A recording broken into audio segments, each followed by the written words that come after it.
Statistics South Africa has published its updated national poverty lines for 2021. Joining us now to evaluate how well decision makers can use this data in the fight against poverty is Mr. Nkululeko Majozi, a researcher at the Studies in Poverty and Inequality Institute. Mr. Majozi, good to have you with us this afternoon. So talk to us about exactly what this data is used to decipher and to discern. So basically, Tammy, the national poverty lines are used to determine the levels of poverty in the country. So what we have is the first one, the food poverty line, which is also known as the extreme poverty line. And we have the upper bound poverty line and also the lower bound poverty line and then the upper bound poverty line. So with the food poverty line is that basically it's based on a measure of the most minimum energy required to live or to survive, not live, but rather to survive on a day-to-day basis. So, and that has been increased from 585 last year to now 624. And the lower bound poverty line has been increased from 840 to now 880. Same with the upper bound poverty line, which has increased from 1,268 to around 1,335. So you've described what the food poverty line or the extreme poverty line means. You've said that that is basically the minimum requirements for survival. But what are the lower bound poverty lines and the upper bound poverty lines?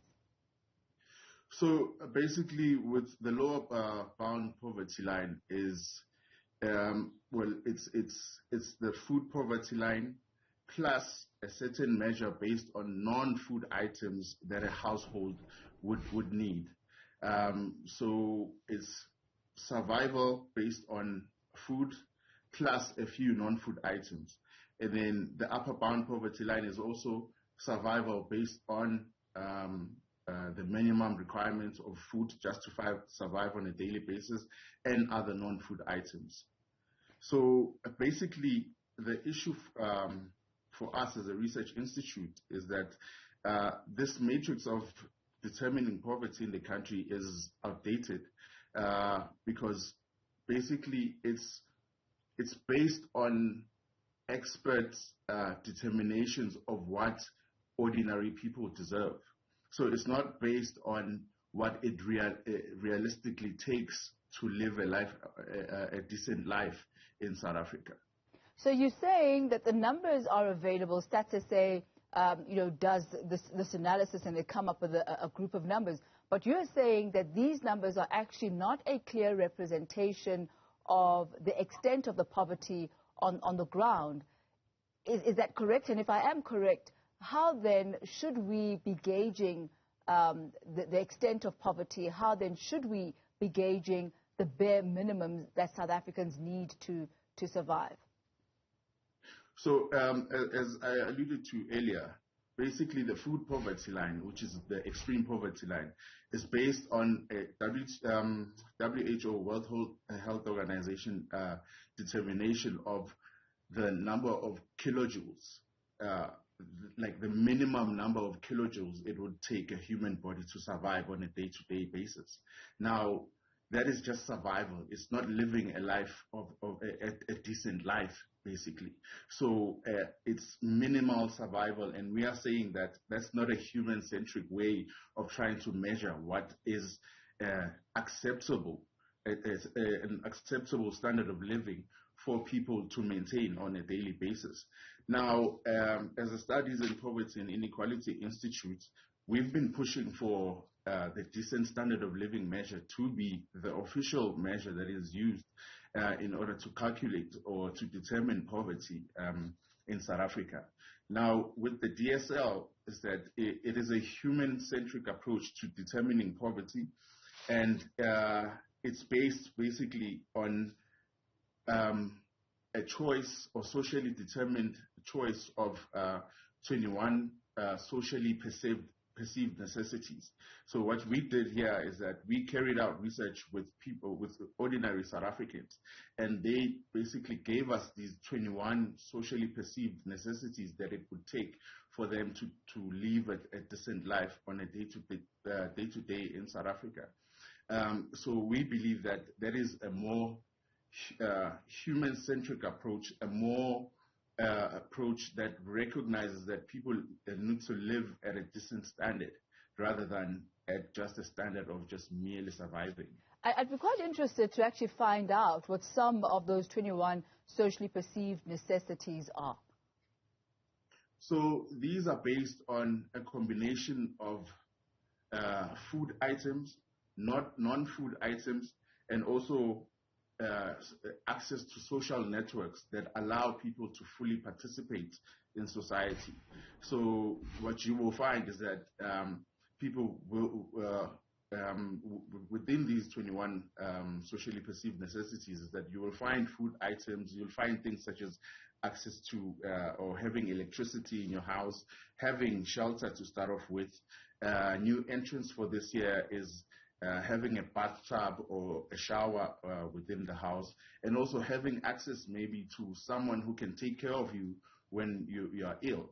So those are the types of items that you find there, but more crucially are also those social networks that allow people to sort of take part in society more effectively and allowing them that decent standard of living.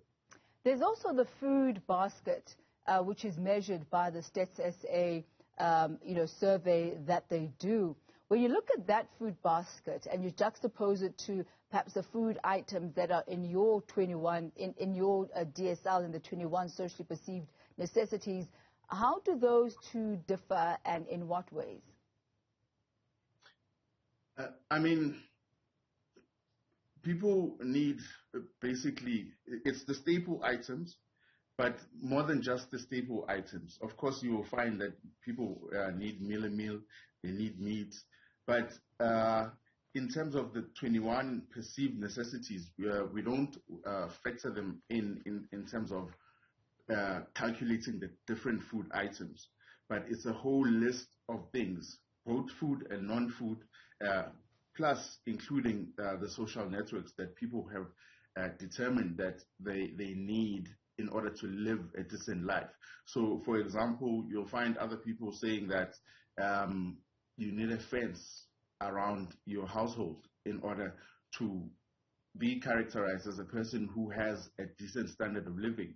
I mean, within our country and the high crime rates that we have, you can imagine that having that fence, having that boundary between where you stay and your family and the rest of society is important within that context.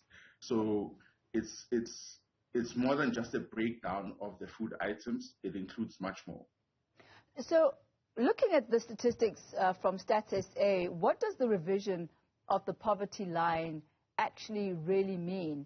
And as you answer that, could you also wear your other hat from the Poverty and Inequality Institute as to what that means to you based on your model?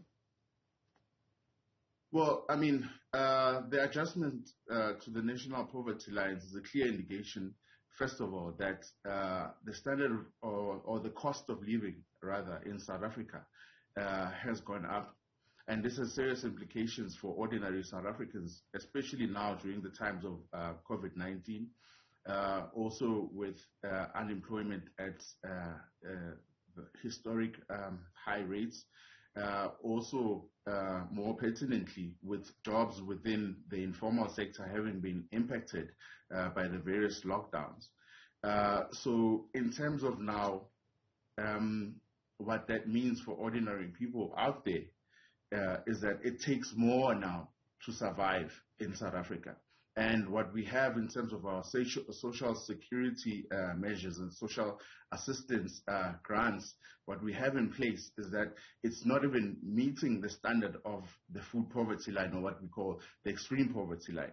I mean, for example, the recently reinstated social relief of distress grants, which is at 350, is only 56% of the food poverty line, which is now at 624. And also the child support grant is 460, which is also just a mere 74% of the food poverty line.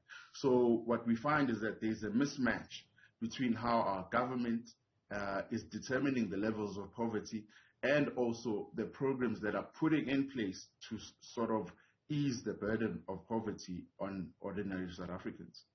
So what interventions can government then put in place in order to fight poverty in the country?